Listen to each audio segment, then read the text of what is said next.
देख, तेरे अल्ट्रासाउंड की रिपोर्ट आ चुकी है, तू कभी मां नहीं बन सकती। ये क्या कह रहे हो आप? दिखाना जरा। अरे 5 साल हो गए हमारी शादी को, लेकिन तू उन 5 सालों में मुझे कभी बाप बनने की खुशी नहीं दे पाई। और अब ये तो क्लियर हो गया है कि तू आगे मुझे कभी बाप बनने की खुशी नहीं दे पाएगी। तो इसमें मेरी क्या गलती है? मैं क्या कर सकती हूँ इसमें? ये सब तो ऊपर वाले के हाथ में है। अरे तेरी गलती नहीं है तो फिर किसकी गलती है? कमी तो तुझ में है ना। और अब तू मेरी बात सुन, मैंने भी फैसला कर लिया है कि जो औरत मुझे बाप बनने की खुशी नहीं दे सकती, मैं उसे अपने घर में नहीं रख सकता, क्योंकि मुझे भी अपना वंश चलाना है। अगर मेरी कोई औलाद ही नहीं होगी तो फिर इस प्रॉपर्टी का वारिस कौन होगा? इसलिए मैं तुझे छोड़कर दूसरी लड़की से शादी करूंगा जो मुझे बाप बनने की खुशी दे पाए और मेरे वंश को आगे बढ़ाए, क्योंकि मेरे पास बहुत प्रॉपर्टी है, बहुत पैसा है। अरे कोई भी लड़की मुझसे शादी कर लेगी। हमारी शादी को इतने साल हो गए और अब आप मुझे छोड़ने की बात कर रहे हो? आपको पता है, जब हमारी शादी हुई थी तब आपके पास ना तो पैसा था और ना ही प्रॉपर्टी, फिर भी मैंने आपसे शादी की और आपके बुरे समय में आपका साथ दिया, और आज आपके पास सब कुछ है तो आप मुझे छोड़ने की बात कर रहे हो? अरे तूने क्या साथ दिया था मेरा? आज मेरे पास जो कुछ भी है मेरी खुद की मेहनत की बदौलत है। अगर मैं अपनी जिंदगी में मेहनत नहीं करता तो कभी इतना बड़ा मुकाम हासिल नहीं कर पाता और ना ही कभी इतनी बड़ी कंपनी का मैनेजर बन पाता। अगर मैं आपको बाप बनने की खुशी नहीं दे पा रही हूँ और आपको दूसरी शादी करनी है तो कर लो, मैं मना नहीं कर रही हूँ, लेकिन कम से कम मुझे तो इस घर से मत निकालो। अरे जब तेरा इस घर में कोई काम ही नहीं है तो मैं तुझे अपने घर में क्यों रखूंगा? जब मैं शादी करके किसी दूसरी लड़की को इस घर में लेकर आऊंगा तो वो तुझे देखेगी तो उसे भी तो बुरा लगेगा। इसलिए मैं नहीं चाहता कि तू मेरे और मेरी होने वाली बीवी के बीच में दरार बने। अरे आप चिंता मत कीजिए, मैं कभी भी उससे कुछ नहीं कहूँगी और आप जैसा कहेंगे मैं बिल्कुल वैसा ही करूँगी। अरे तू ही तो कुछ नहीं कहेगी, लेकिन उसे तो बुरा लगेगा जब तू हम दोनों के बीच में रहेगी। इसलिए मैं तुझे अपने घर में नहीं रख सकता, इसलिए चुपचाप निकल जा मेरे घर से। अगर मैं यहाँ से चली जाऊँगी तो मैं कहाँ रहूँगी? आपको तो अच्छे से पता है, ना तो मेरे माँ बाप हैं और ना ही मेरा कोई भाई है जो मैं उनके पास जाकर रह सकूँ। अरे मेरा तो कोई ठिकाना ही नहीं है। अब आप ही बताओ मैं कहाँ रहूँगी? हाँ मुझे पता है कि तेरे माँ बाप नहीं है और ना ही कोई तेरा भाई है, लेकिन गाँव में तेरे माँ बाप का घर तो है ना, वहाँ जाके रह लेना।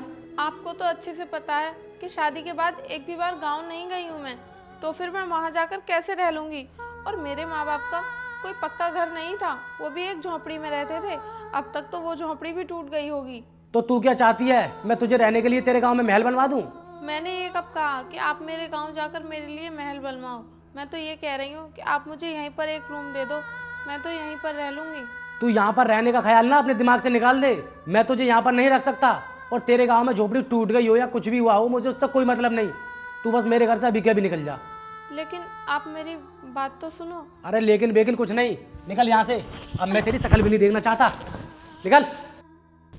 अब करूँगा मैं दूसरी शादी। हे भगवान, पिछले जन्म में मैंने ऐसे कौन से पाप किए थे जिनकी सज़ा तुम मुझे अब दे रहे हो? अगर मैं माँ नहीं बन सकती तो इसमें मेरी क्या गलती है? मेरे पति ने मुझे घर से बाहर निकाल दिया, अब मैं इस घर में अकेली कैसे रहूँगी? अगर आज मेरे माँ बाप जिंदा होते तो मैं उनके सहारे खुशी खुशी रह लेती, लेकिन तुमने तो मेरे माँ बाप को भी मुझसे छीन लिया। मैं अपने पति की तरक्की के लिए कितना पूजा पाठ करती थी ताकि मेरे पति सफल हो जाएं। मुझे क्या पता था कि मेरे पति की तरक्की होने के बाद वो मुझे ही छोड़ देंगे। मिश्रा जी, आप मेरी बात समझने की कोशिश कीजिए। ये डील मेरे लिए बहुत इंपॉर्टेंट है। अगर ये डील मुझे मिल गई तो मैं इसका कुछ % आपको भी दे दूंगा। अरे आप कंपनी के ओनर की टेंशन मत लो, उन्हें मुझ पर बहुत भरोसा है, मेरी हर बात मानते हैं वो।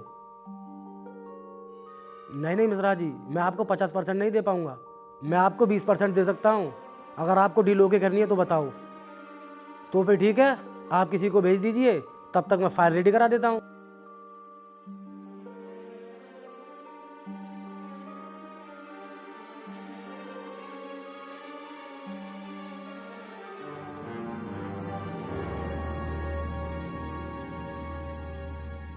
क्या हुआ साहब, आप इतने परेशान क्यों हैं?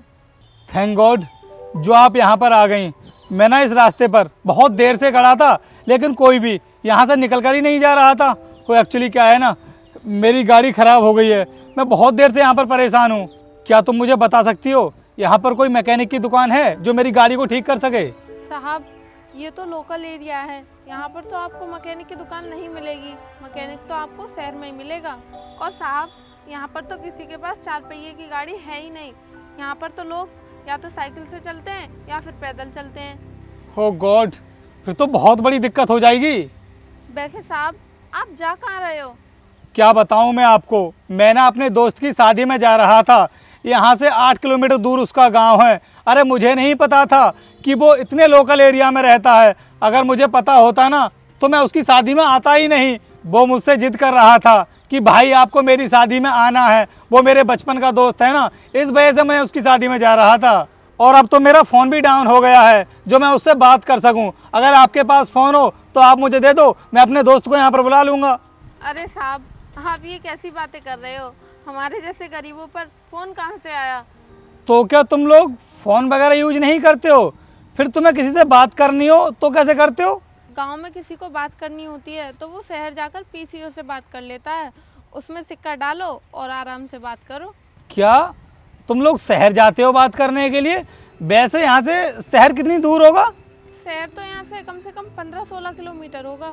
क्या 15-16 किलोमीटर दूर है यहाँ से शहर? तो तुम्हें किसी से बात करनी होती है तो तुम शहर 15-16 किलोमीटर पैदल जाते हो? साहब, जिसके पास साइकिल है वो तो अपनी साइकिल से चला जाता है, और जिसके पास कुछ भी नहीं है वो पैदल चले जाते हैं।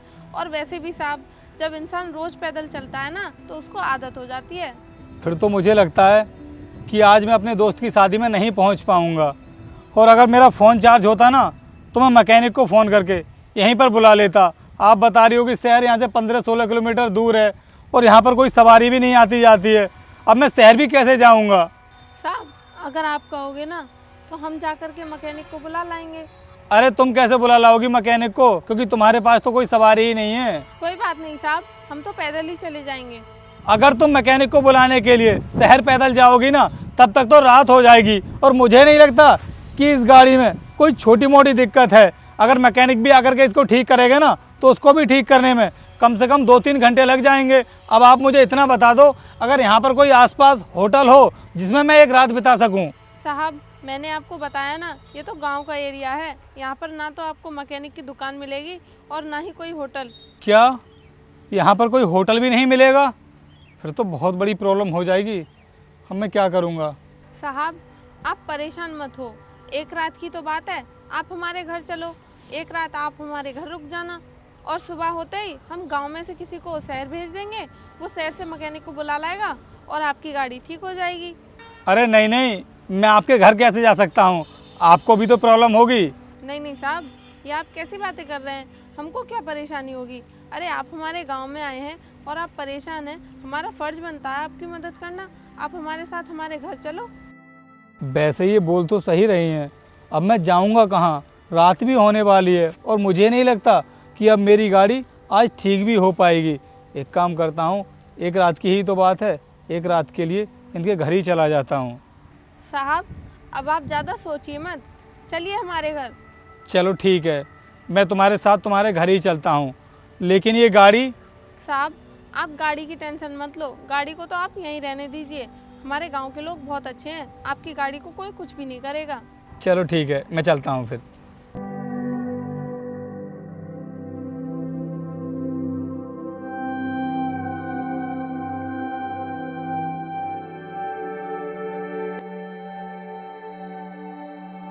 आइए साहब, आइए। तो क्या यही है तुम्हारा घर? यहीं पर रहती हो तुम? जी साहब, यही है मेरा घर, मैं यहीं पर रहती हूँ। चलो अच्छा है। साहब, मैं खाट पर दरी बिछा देती हूँ, उसके बाद आप बैठ जाना।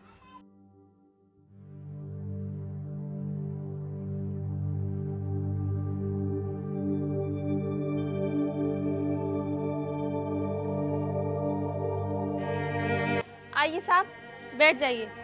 ठीक है।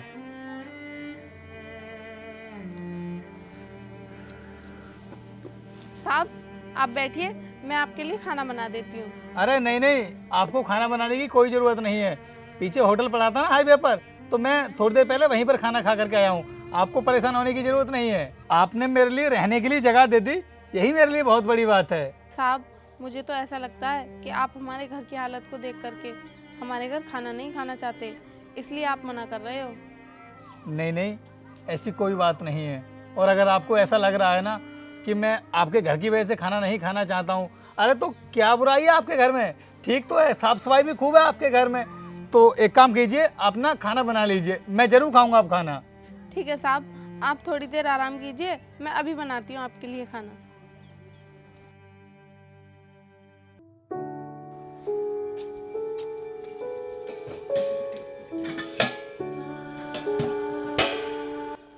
हे भगवान, मुझे तो याद ही नहीं रहा कि घर में राशन नहीं है।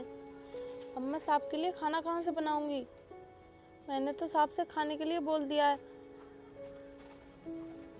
अरे हाँ, सुबह की कुछ रोटियां रखी होंगी। ऐसा करती हूँ, मैं वही रोटियां गरम कर देती हूँ। हो सकता है साहब को पता ना चले कि ये रोटियां सुबह की हैं।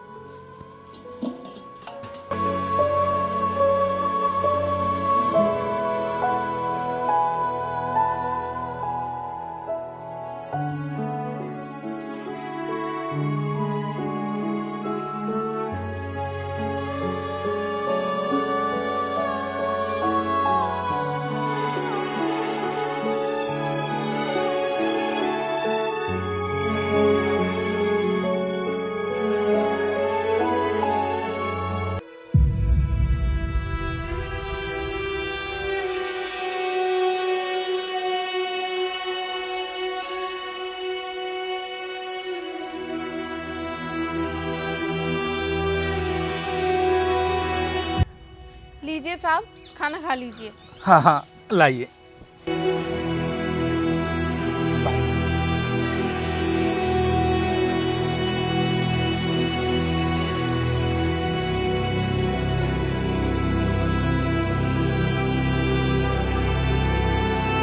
तुम नहीं लेकर आई अपने लिए खाना? साहब पहले आप खा लीजिए, मैं बाद में खा लूँगी। चलो ठीक है, मैं खा लेता हूँ।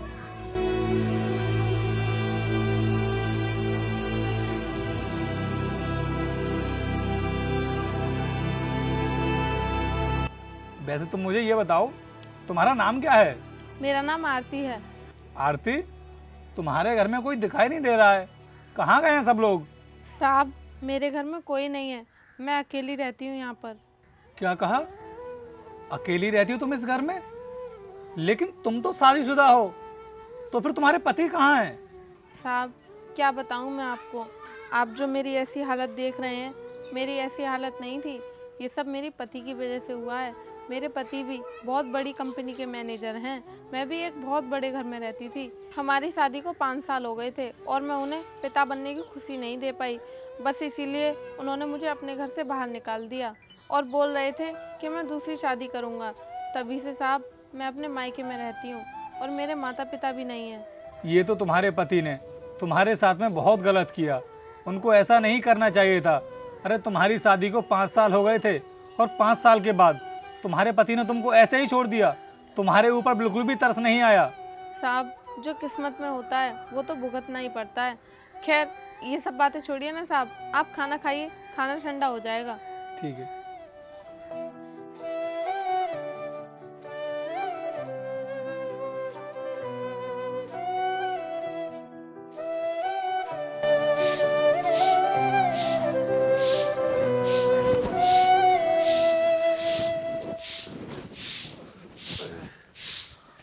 अरे आरती, इतनी धूप निकल आई और तुमने मुझे जगाया भी नहीं। तुम्हें पता है ना कि गाड़ी मेरी खराब पड़ी हुई है, मुझे जाकर वो भी तो ठीक करानी है। साहब आपको गाड़ी की चिंता करने की कोई ज़रूरत नहीं है, क्योंकि आपकी गाड़ी को ठीक करने के लिए मैकेनिक आ चुका है। बस इसीलिए हमने आपको नहीं जगाया। क्या? गाड़ी को ठीक कराने के लिए तुमने मैकेनिक बुला लिया? ये तो तुमने बहुत अच्छा किया। साहब अब आप मुंह हाथ धो लीजिए, मैं आपके लिए चाय बना देती हूँ। नहीं नहीं आरती, अब मैं चाय नहीं पी पाऊंगा, क्योंकि मुझे ना आज अपने ऑफिस भी जाना है और मैकेनिक भी इंतजार कर रहा होगा। मैं जाता हूँ। साहब चाय तो पीकर ही जाना। देखो आरती, तुमने मुझसे शाम खाने के लिए बोला था, मैंने तुम्हारे घर पर खाना खा लिया और वैसे भी तुमने ना मेरे लिए बहुत कुछ किया है, इसलिए मैं ना आपका ये एहसान ज़िंदगी में कभी चुका नहीं पाऊंगा। आपका बहुत बहुत धन्यवाद जो आपने मेरी इतनी बड़ी मदद की। चलो ठीक है आरती, फिर मैं निकलता हूँ। और हाँ, ये लो कुछ पैसे, इनसे तुम्हारी थोड़ी बहुत मदद तो हो ही जाएगी। नहीं नहीं साहब, मुझे आपके पैसे नहीं चाहिए। अगर मैंने आपसे पैसे ले लिए तो फिर मदद कहाँ रह जाएगी। अगर तुमको पैसे नहीं लेने हैं ना तो एक काम करो, तुम मेरा कार्ड रख लो।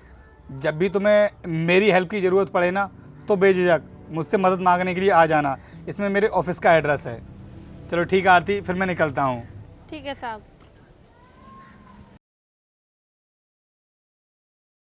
यार देखो, समझने की कोशिश करो, ये टेंडर मैं तुमको नहीं दिलवा सकता। पर क्यों? देखो, इस महीने मैंने तुम्हें कई टेंडर दिलवा दिए हैं। अगर ये टेंडर तुम्हें दिलवाया तो कंपनी के ओनर को पता चल जाएगा। अरे यार, ये तुम कैसी बातें कर रहे हो? कंपनी के ओनर को कैसे पता चल जाएगा? ये बात तो हम दोनों के बीच में रहेगी ना। और वैसे भी आप राणा इंटरप्राइजेज के मैनेजर हो और मैं ग्लोबल इंटरप्राइजेज का। तुम्हारी एक डील के चक्कर में ना मेरी नौकरी चली जाएगी। इस डील को तुम रहने दो, मैं तुम्हें अगली डील दिलवा दूंगा। देखो, ये डील मेरे लिए बहुत ज़रूरी है। अगर ये डील मुझे नहीं मिली तो मेरा इस महीने का टारगेट पूरा नहीं हो पाएगा। यार मैंने आपको इतने टेंडर दिलवाए हैं, लेकिन आज तक आपने मुझे एक भी टेंडर नहीं दिलवाया है। अरे आप समझने की कोशिश नहीं कर रहे हो। अरे तुम्हारी कंपनी ब्रांड है, बहुत बड़ा नाम है तुम्हारी कंपनी का।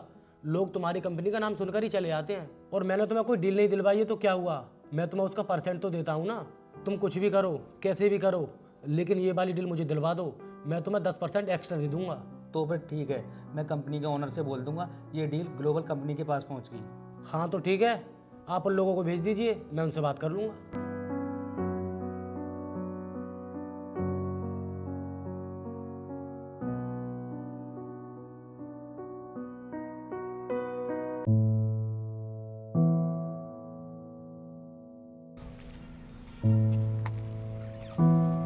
अरे ये तो वही हैं जिन्होंने मुझे एक रात के लिए अपने घर रोका था। ये यहाँ पर क्या कर रही हैं? रुको, अरे तुम यहाँ पर क्या कर रही हो? तुम तो अपने गांव में रहती थी ना? साहब, आप यहाँ पर कैसे? अरे इस शहर में ही तो मेरी कंपनी है, लेकिन तुम यहाँ पर कैसे? हम तो इस शहर में काम ढूंढने के लिए आए थे। क्या तुम इस शहर में काम ढूंढने के लिए आई हो? लेकिन मैंने तुम्हें अपना कार्ड दिया तो था कि अगर भविष्य में तुम्हें कभी कोई परेशानी आए तो तुम मुझे एक बार फ़ोन कर देना या फिर मेरे ऑफिस आ जाना, मैं तुम्हारी पूरी मदद करूँगा। तो फिर तुम यहाँ पर काम की तलाश क्यों कर रही हो? साहब, हम तो आपके पास इसलिए नहीं आए ताकि आप ये ना सोचें कि एक रात हमने आपको अपने घर क्या रोक लिया। हम तो आपके पीछे ही पड़ गए। अरे इसमें पीछे पड़ने वाली क्या बात है? उस टाइम पर आपने मेरी मदद की थी, तो क्या मेरा फर्ज नहीं बनता है कि मैं आपकी मदद करूं? वैसे तुम मुझे ये बताओ, तुमको यहाँ पर काम मिल गया? अभी तक तो कहीं काम नहीं मिला, सबने मना कर दिया। देखो ये शहर है और यहाँ पर ना कोई बिना जान पहचान के किसी को काम नहीं देता है। जितनी भी मेड या और औरतें घरों में काम करने के लिए आती हैं ना, तो वो एक दूसरे के कांटेक्ट से ही आती हैं, क्योंकि तुम्हें तो पता है कि ज़माना कितना ख़राब है। इसलिए इंसान ना किसी भी अनजान औरत को अपने घर में काम नहीं देना चाहता। लेकिन अब तुम्हें कहीं भी काम मांगने की ज़रूरत नहीं है। तुम ना मेरे साथ मेरे घर ही चलना। मेरे घर पर ना मेरे बीवी बच्चे हैं। तुम ना मेरी वाइफ का काम में थोड़ा बहुत हाथ बढ़ा दिया करना और हमारे साथ ही रह लेना घर पर ही, क्योंकि वैसे भी गांव में तुम्हारा कोई भी नहीं है। नहीं नहीं साहब, आपको परेशान होने की कोई ज़रूरत नहीं है, मैं देख लूँगी कहीं और काम। इसमें परेशान होने वाली कौन सी बात है? और वैसे भी उस दिन तुम्ही ने तो कहा था कि अगर कोई इंसान परेशानी में हो तो हमारा फर्ज बनता है कि हम उसकी मदद करें। तो आज ना मैं आपको ऐसे नहीं जाने दूंगा, आपको अपने साथ अपने घर लेकर ही जाऊंगा। तुम बैठो गाड़ी में, हम लोग चलते हैं। साहब, हमने तो आपकी एक छोटी सी मदद की थी और आप तो हमें अपने परिवार के जैसा समझने लगे। अगर इंसान ही इंसान के काम नहीं आएगा तो फिर कौन आएगा? और मदद तो चाहे छोटी हो या फिर बड़ी हो, मदद तो मदद होती है। अगर उस दिन तुम मुझे अपने घर लेकर के नहीं जाती तो शायद पता नहीं मेरे साथ क्या होता और मैं कैसे अपने आप को सर्वाइव करता वहाँ पर। तुम बैठो गाड़ी में, हम लोग चलते हैं। आइए बैठिए, बैठो आप।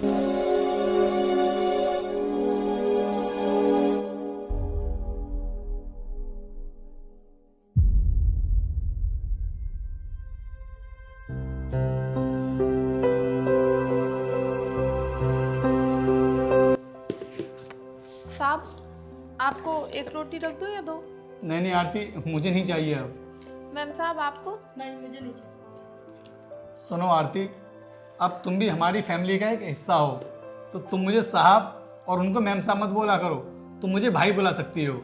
क्योंकि अब तो तुम्हें हमारे ही घर में रहना है और तुमने भी खाना नहीं खाया होगा, तुम भी खाना खा लो बैठकर। ठीक है भैया, मैं भी खा लेती हूँ।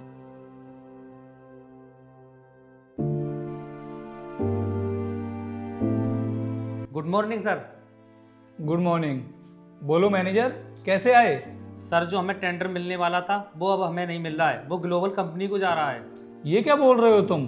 वो टेंडर ग्लोबल कंपनी को कैसे जा सकता है? क्योंकि जो कंपनी हमारे साथ डील करना चाहती थी उनसे काफी लंबे समय से हमारी बातें चल रही थी, फिर वो अचानक से पलट कैसे गए? पता नहीं सर वो क्यों पलट गए, मैंने बहुत कोशिश कर ली लेकिन वो नहीं मान रहे। अगर उनकी इच्छा नहीं हमारी कंपनी के साथ डील करने की तो छोड़ो, फिर उसमें जबरदस्ती क्या करना। बैठो, तुम भी खाना खा लो। नहीं नहीं सर, मैं खा के आया हूँ, मैं चलता हूँ। ठीक है।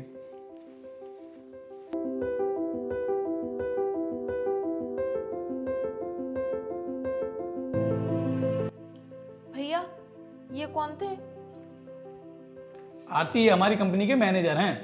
भैया ये ग्लोबल कंपनी का नाम ले रहे थे ना? हाँ, लेकिन क्या हुआ?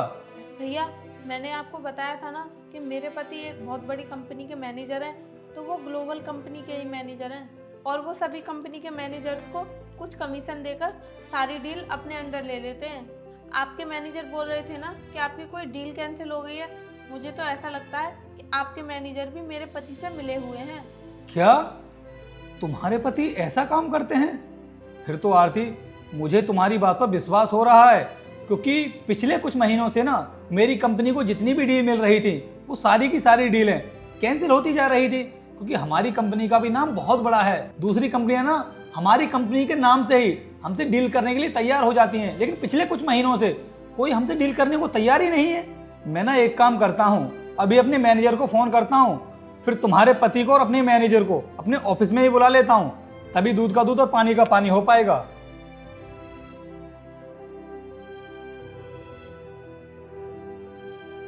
सुनो मैनेजर, जो ग्लोबल कंपनी के मैनेजर है ना, तुम उनसे बात करो और उनको हमारे ऑफिस लेकर के आओ, मुझे उनसे कुछ बात करनी है।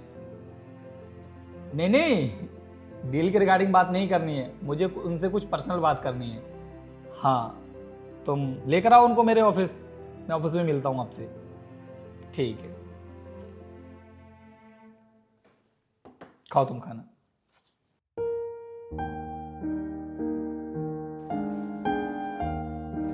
यार सतीश, मैं ना बहुत बड़ी खुशखबरी लेकर आया हूँ। खुशखबरी? कैसी खुशखबरी? अरे बैठकर बताओ मुझे।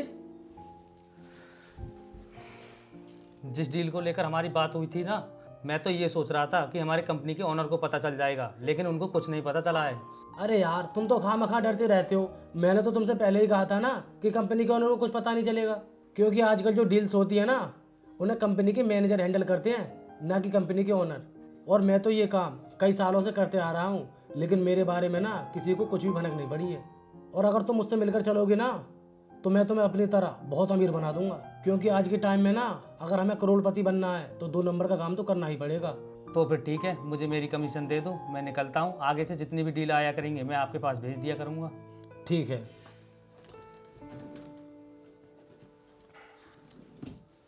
ये लो, पूरे 1 लाख रुपए हैं ये। तो फिर ठीक है, मैं निकलता हूँ।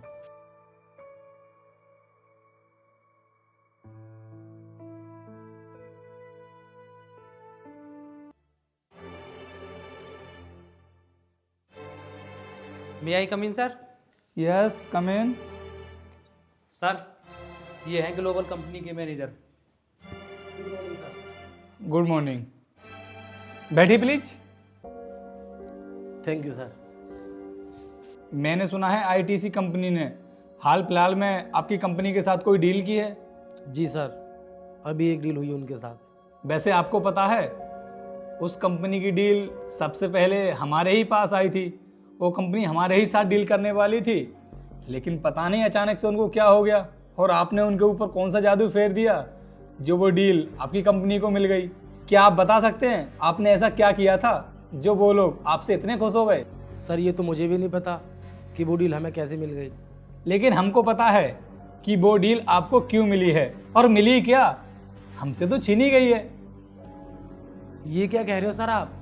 अरे आपकी इतनी बड़ी कंपनी है, आपसे भला कौन डील छीन सकता है? कंपनी चाहे कितनी भी बड़ी हो, लेकिन अगर उस कंपनी का मैनेजर गद्दार हो ना तो कंपनी के साथ कुछ भी हो सकता है। क्यों मैनेजर, सही कहा ना मैंने? सर आप ये क्या बोल रहे हो, मैं कुछ समझा नहीं। क्या कहा? तुम कुछ समझे नहीं? कोई बात नहीं, मैं तुमको समझा देता हूँ। मैनेजर, तुम्हें पता है जब से तुमने मेरी company as a manager join की है ना, तभी से मैं तुम्हारे ऊपर बहुत ज़्यादा ट्रस्ट करता था।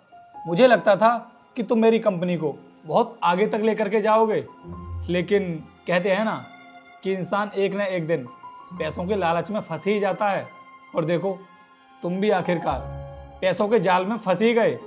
इन्होंने तुम्हें थोड़ा बहुत कमीशन का लालच क्या दिया? जो डील हमारी कंपनी को आ रही थी, तुमने कमीशन के चक्कर में वो डील इनकी कंपनी को दे दी। अरे नहीं नहीं सर, मैंने ऐसा कुछ नहीं किया है। हाँ सर, ये बिल्कुल सही कह रहे हैं। इन्होंने मुझे डील नहीं दिलाई थी, ना ही मैं किसी को कमीशन देता हूँ। वो लोग तो हमारे पास खुद चल कर आए थे। देखो, तुम दोनों को ना सफाई देने की कोई ज़रूरत नहीं है, क्योंकि मैं ना तुम्हारे बारे में बहुत अच्छे से जान चुका हूँ। और ख़ास करके मैं तुम्हारे बारे में तो बहुत अच्छे से जानता हूँ कि तुम कैसे इंसान हो। ये क्या कह रहे हो सर आप मुझे भला कैसे जानते हैं? ये तो हमारी पहली मीटिंग है। बेशक ही हमारी पहली मीटिंग है, लेकिन किसी इंसान ने ना मुझे तुम्हारे बारे में बहुत कुछ बता दिया है। मिलना चाहोगे उनसे? कोई बात नहीं, मिलवा ही देता हूँ। अंदर आ जाओ।